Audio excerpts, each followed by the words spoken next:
ইয়ৌমে আরাফা তথা হজের দিন ইবাদত বন্দেগীর সঙ্গে সঙ্গে রোজা পালনে রয়েছে গুরুত্বপূর্ণ ফজিলত মর্যাদা। তাই আরাফার দিন রোজা রাখা এবং তসবিহ তাহলিল ইবাদত বন্দেগী করা আবশ্যক।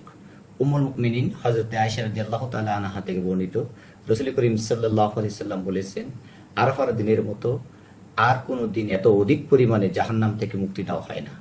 আল্লাহ তাআলা দুনিয়ার নিকটবর্তী হন এবং বান্দাদের নিয়ে ফেরেশতাদের নিকট গর্ব করেন। আল্লাহ তাআলা বলেন তারা কি চায়। আরাফার দিনের আরেকটি গুরুত্বপূর্ণ আমল হলো রোজা। এদিন একটি রোজা রাখলে বান্দার 2 বছরের গুনাহ মাফ হয়।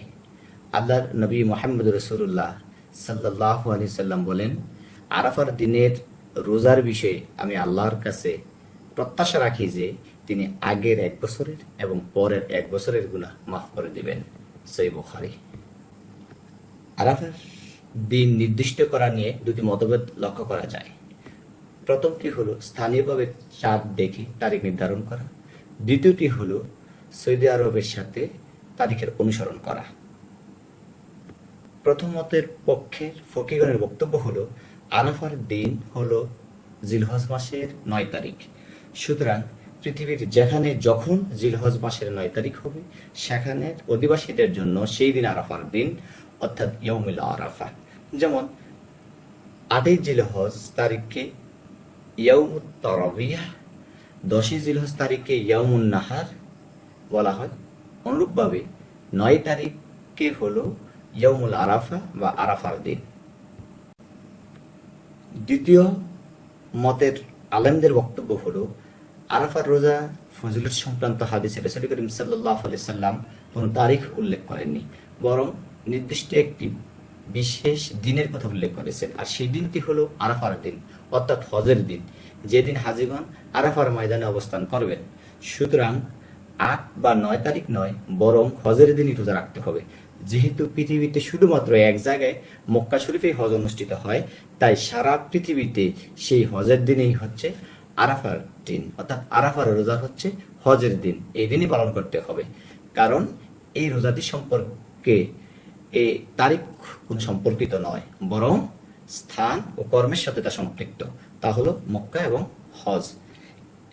সুপ্রিয় দর্শক শ্রোতা, এই বিতর্ক থেকে আমরা পরিত্রাণ পাওয়ার জন্য আমরা বলবো আপনি জিলহজ মাসের 1 থেকে 9 তারিখ রোজা পালন করেন, এর মধ্যে আরাফা রোজা পালন হয়ে যাবে।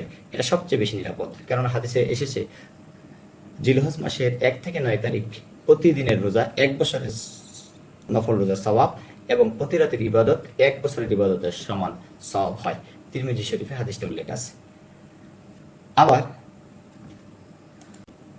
আবার নিজ দেশের তারিখ অনুযায়ী মক্কার আরাফাতের দিন মিলিয়ে 2টি রোজা রাখলে আরাফা রোজা আদায় হয়ে যাবে, এটাও নিরাপদ।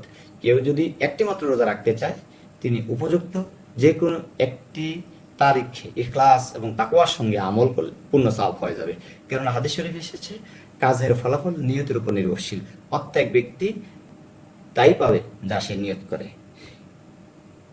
সম্মানিত দর্শক শ্রোতা, এই মতপার্থক্য নিয়ে মুস্তাহিদ ইমামগণের ফকিগণের গবেষণার ক্ষেত্রে দলিল প্রমাণ যুক্তিতর্কে অন্যের মতের বিরোধিতা বা খণ্ডন করতে পারেন, কিন্তু কোন সাধারণ মানুষ ভিন্ন মতের বিরোধিতা করা অশোভন ও অনুচিত এবং পক্ষাবলম্বন করা ও সমালোচনা করা অন্যায়, যা অনধিকার চর্চার শামিল। আল্লাহ তাআলা মুসলিম উম্মার ঐক্যকে সুদৃঢ় করুন, উম্মাকে দিনের সকল বিধি বিধানগুলো সহিহ সুন্নাহ অনুযায়ী পালন করার তৌফিক দান করুন। আমিন। আসসালামু আলাইকুম ওয়া রাহমাতুল্লাহি তাআলা ওয়া বারাকাতুহু।